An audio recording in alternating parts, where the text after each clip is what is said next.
For hundreds of years, Oxford has been a centre for educational excellence. Its reputation has spread throughout the world.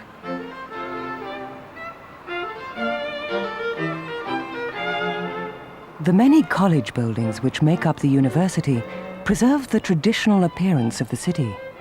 But fascinating though it is, Oxford's history is only part of the story. Within these magnificent buildings is a working environment which is very much a part of today.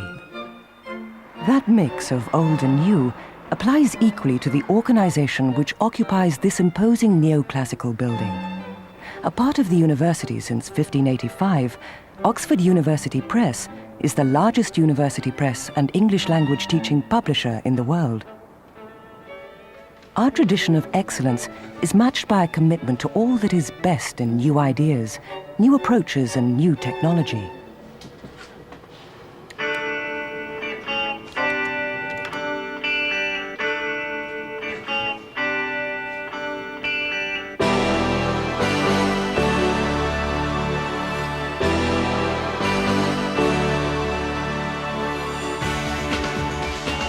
This program will introduce you to Headway, the best-selling series of English language course books.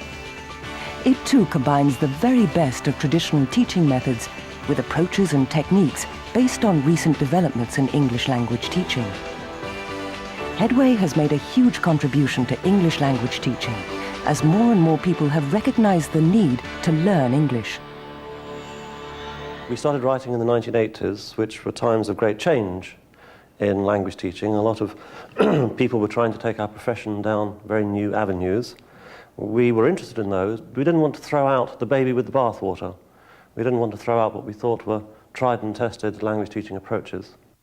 And I suppose it's like with all the headways, the thing that we try to do above all is to be as clear as possible, not only to the teacher but also to the student, about what's actually happening in the unit and why.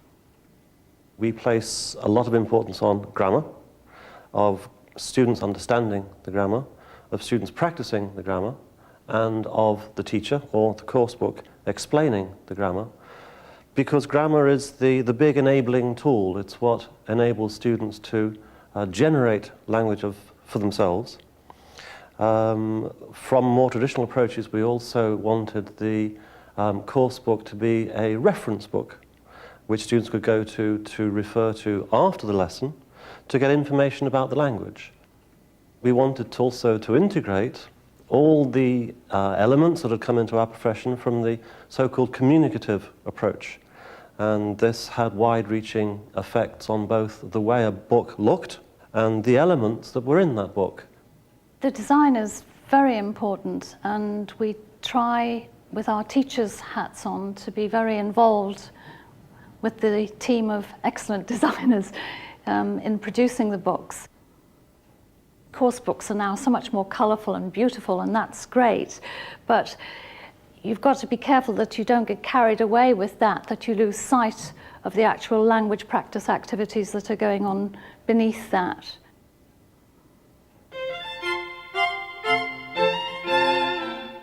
Headway takes students through all stages of learning a language, taking the first steps, laying the foundations, developing and achieving fluency, fine-tuning accuracy. It focuses totally on the needs of teacher and student. If we look at Unit 7, Headway Elementary Introduction to Past Simple,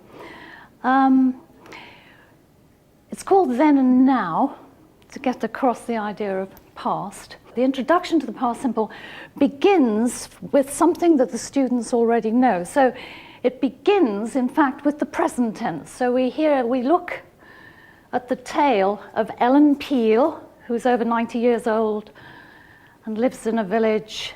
And it's about Ellen Peel now. And here's a photograph of this old lady. And from the known, we then move to another little text, which is very clearly her a long time ago, and then the text switches to the past tense. We ask a few very simple questions just to kind of formalize it in the student's mind. John and I really do believe in the worth of good practice activities, and these 2 pages basically represent that. Questions and negatives in the past simple are introduced. We have little caution boxes. Hey, listen, students, notice. So the little caution box here says, oh, look, notice, did is the past of do and does.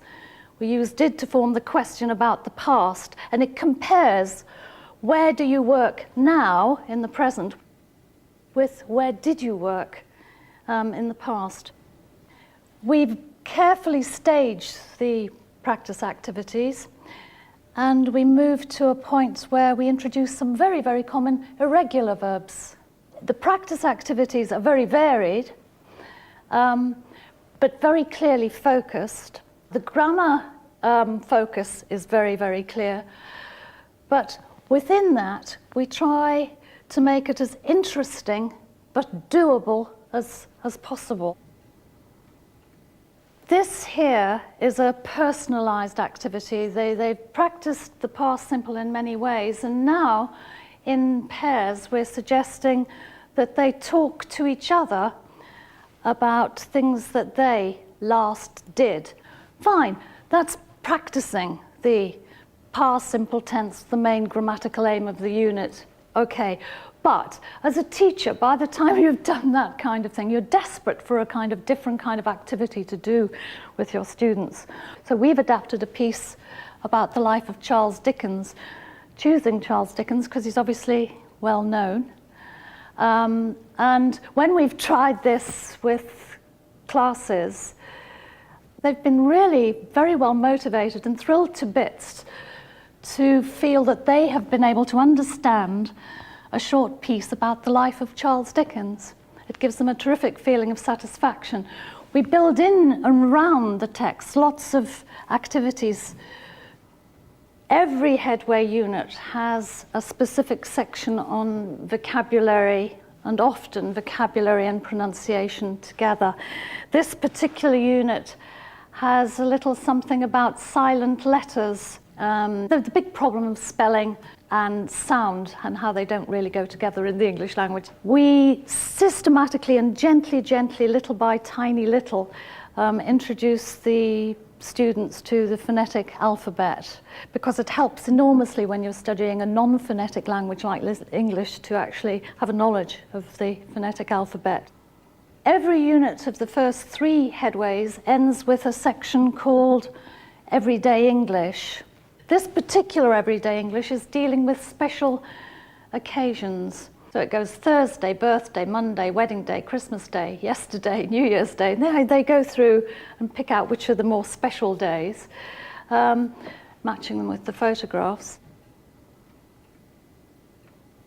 This is rather nice. This is a Mother's Day card that our youngest daughter, Kate, sent to me a couple of years ago. Given how important we feel grammar is, and that certainly is a particular feature of all the headways and has always been so, the ultimate end of a unit is a grammar summary.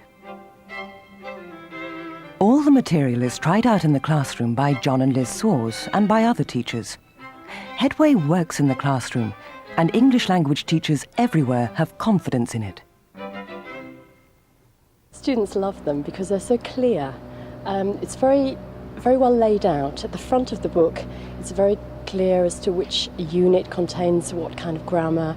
The pictures are very attractive. Generally, I find that students really enjoy working with the book. They find it very reassuring, very dependable. They know that they can trust it to help them through their problems and to take them in a very steady and comprehensive way through what they need to know.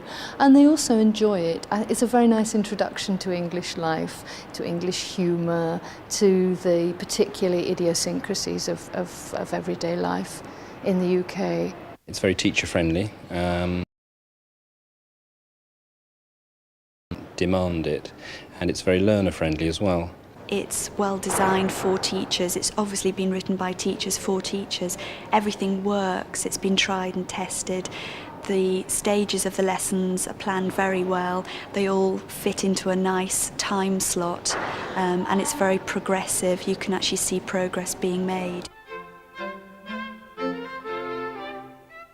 The series is available at 6 levels. Beginning with Head Start for absolute beginners, it builds through the Headway series, from elementary right up to advanced level. So you can rely on it in just about any situation with any class, from teenagers upwards. Headway has become synonymous with excellence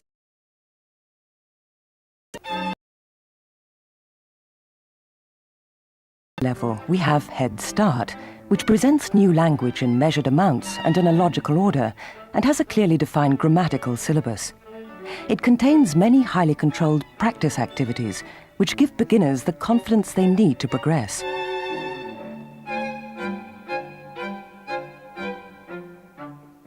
Recently, we have added the new Headway English course at intermediate level, a completely new edition of the very first title to be published in the series. And Headway has an increasing range of supplementary materials to introduce still more variety into your teaching program and to extend important areas of learning. Making Headway is a unique collection of supplementary books with accompanying cassettes for teachers and students who wish to extend the scope of course material. At the early levels, there is emphasis on important survival skills, with titles such as Everyday Listening and Speaking, while at the higher levels, for example, students are introduced to phrasal verbs and idioms and help to develop a taste for literature. Headway Pronunciation is a complete training course in English pronunciation, offering a combination of printed material and cassettes. It helps students to master the basic patterns of phonology and English sounds, stress and intonation, and connected speech, all presented with the usual Headway clarity.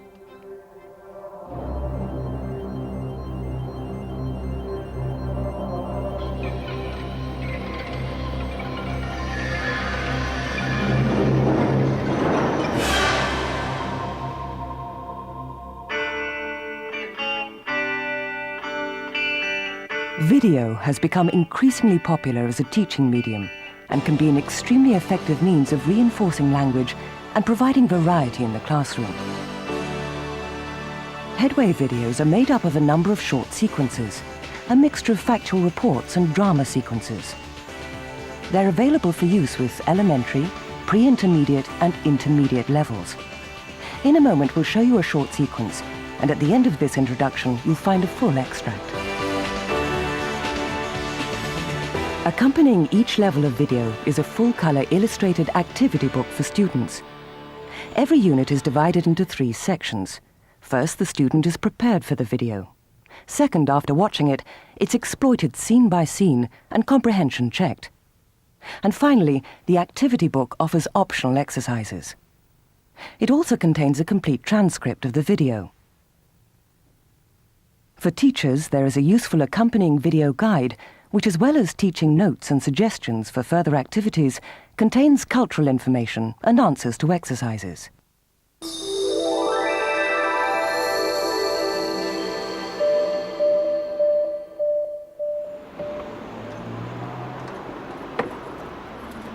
The Station, a drama, is one of the 12 sequences on the pre-intermediate video. And as you watch this extract, we'll show you some examples of how the activity book relates to the action.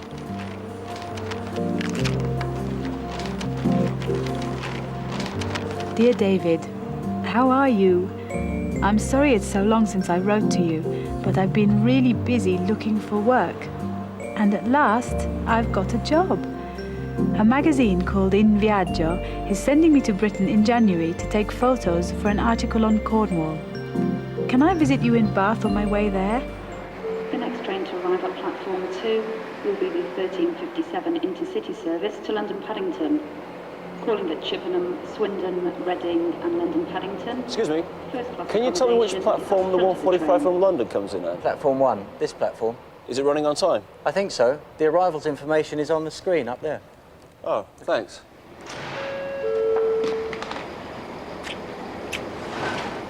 It's great to see you. You're looking well? So are you. Oh, roses. How lovely. Thank you. Here, let me take your case. What have you got in here? It's not that heavy, David.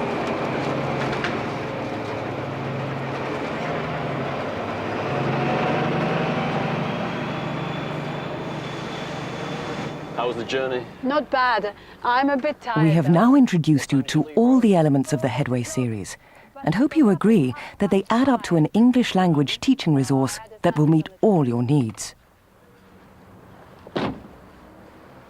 Here then is a list of everything the series offers. At every level, beginners, elementary, pre-intermediate, intermediate, upper intermediate and advanced, there is a student's book, a teacher's book, a workbook and a class cassette. At the beginners and elementary levels, there is also a student's cassette. The new Headway Intermediate also has a student's cassette which accompanies the workbook. The pronunciation book and cassettes are available to upper intermediate level. The videos and related material are available at elementary, pre-intermediate and intermediate levels. Finally, the various Making Headway titles cover pre-intermediate to advanced levels. We have tried to produce books for teachers and students that are clear, that they can immediately see what's happening, that confront the reason that they're there, which is to learn and teach a language. I think teachers can trust it. I think they've grown to trust it more and more. One of the reasons I think they can trust it is because John and I have tried it out so much ourselves. You must be as sure as you can that an activity is going to work. Experienced teachers can play around with Headway to put their own material into it, but keeping Headway, the unit of a Headway as a base, as a foundation. They can play around with it and turn things upside down and do one activity before another or drop something and do their own material, whereas less experienced teachers can rely on Headway and just do what it says in the student's book and the teacher's book. We get some very nice feedback too, which says, with your books I don't have to do any preparation, so I'm free in the evening. And that's very nice to know too.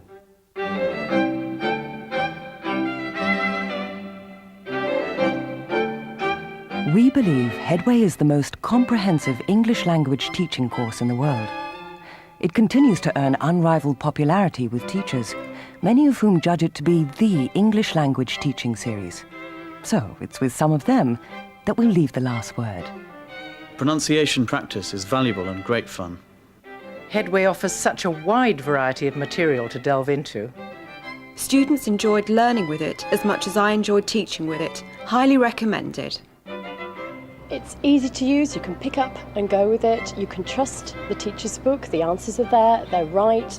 I like the choice of reading texts, informative, universal and international. Lexical coverage is thorough and comprehensive in its variety. It's sensitive. It reflects changes in teaching methodology and in the interests of the world about us. It's the sort of book that you can pick up on a bad day and do a good job with, and I think for a lot of teachers that's something that makes them very grateful. Headway books should be available through all bookshops with an English language section.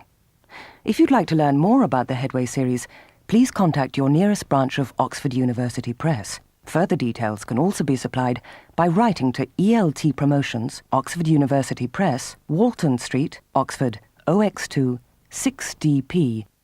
You can now watch in full one of the 12 sequences on the Headway Elementary video. Shakespeare is in a factual documentary style. To be or not to be? Or not to be? To be or not to be? That is the question.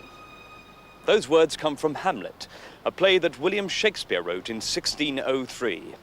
Shakespeare is the most famous British playwright in history. People know his name in almost every country in the world. But who exactly was William Shakespeare? That is the question. Shakespeare was born in this house in Stratford-upon-Avon on the 23rd of April, 1564. Families were big in those days. William had 7 brothers and sisters.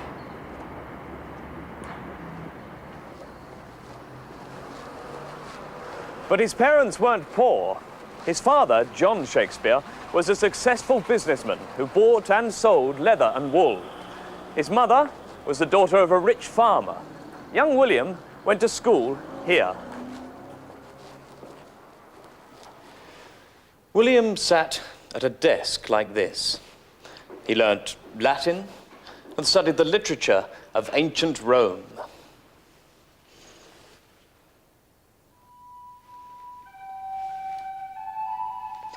But he was probably more interested in the groups of actors who travelled from town to town and put on plays in schools, churches, halls, and public houses.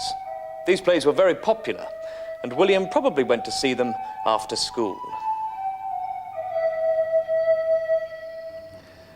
When Shakespeare left school, he went to work for his father, but soon after, he met and fell in love with Anne Hathaway, the daughter of a farmer who lived here in this cottage. They got married in December 1582, and just 5 months later, their first daughter, Susanna, was born. William was 18, Anne was 25.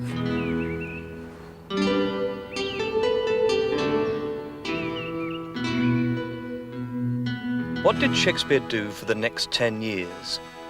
We don't know exactly. We don't know why he gave up a good job in his father's business and moved to London.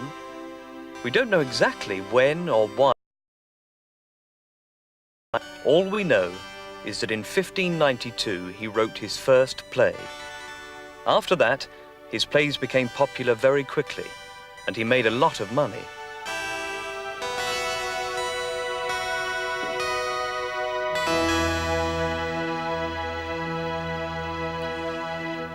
"400 years ago, Shakespeare built a theatre, the Globe, here in the centre of London. It was one of London's first theatres. This is the new Globe Theatre. It will be exactly like Shakespeare's theatre. It was round and had no roof over the centre, like the theatres of ancient Rome. OK in Rome, not such a good idea in cold, rainy London. The people of London loved going to the theatre. The Globe could hold 3,000 people. Some people sat to watch the plays. Others stood in the middle, in front of the stage. The audience were usually noisy, often clapping and cheering and shouting to the actors. And there were only actors, no actresses. Young boys played the parts of women. It often rained in London then too, and everyone got very wet.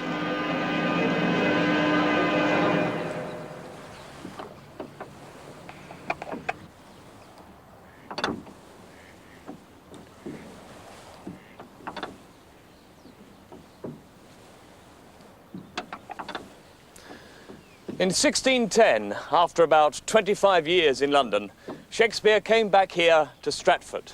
He was rich and he had a big house where he enjoyed life with his family and friends. But he didn't stop writing plays.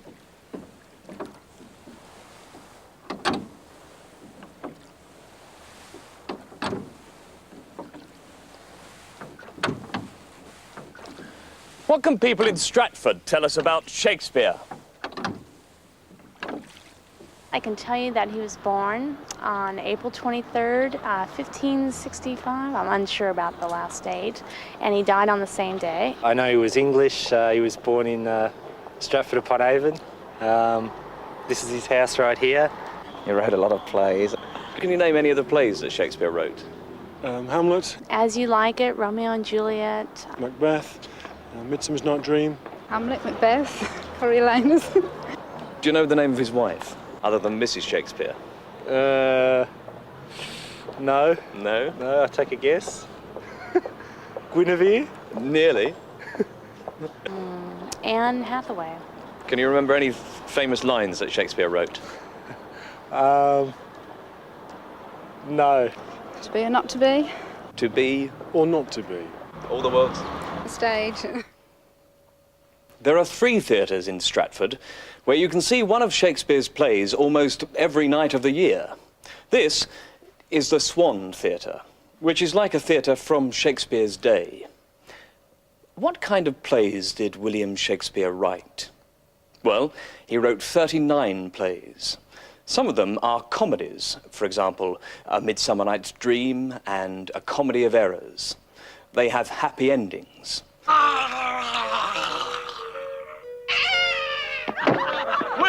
run, Thisbe! Others are stories from English history. For example, stories about the kings of England. They are very patriotic.